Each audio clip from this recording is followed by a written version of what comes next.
समय के साथ घटनाएं और भी भयानक होने लगी। कुछ सदस्यों ने महसूस किया कि उन्हें किसी अदृश्य शक्ति ने धक्का दिया या पकड़ लिया। दीप्ति ने एक रात सपना देखा कि एक बूढ़ी औरत उसे घूर रही है।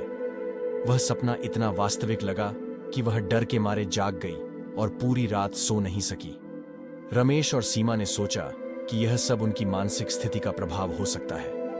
लेकिन एक दिन रोहित, जो अभी बहुत छोटा था, अचानक अजीब आवाज में बोलने लगा। उसने ऐसी भाषा में बातें करनी शुरू कर दी जो उन्होंने कभी सुनी नहीं थी।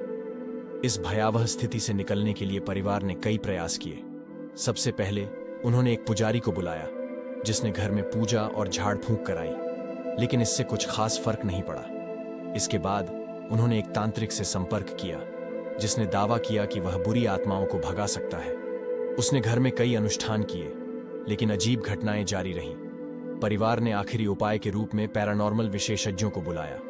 विशेषज्ञों ने घर की जांच की और वहां ऊंचे स्तर की अलौकिक गतिविधि की पुष्टि की। उन्होंने कहा कि घर में कुछ आत्माएं हैं जो शांति नहीं पा रही हैं और इस घर से जुड़ी हुई हैं। जांच में पता चला कि इस घर का इतिहास बहुत ही काला था। पिछले कई दशकों में इस घर में कई दुखद घटनाएं घटी थीं। एक परिवार ने यहां आत्महत्या की थी और एक अन्य परिवार ने यहां रहस्यमय परिस्थितियों में अपनी जान गंवाई थी।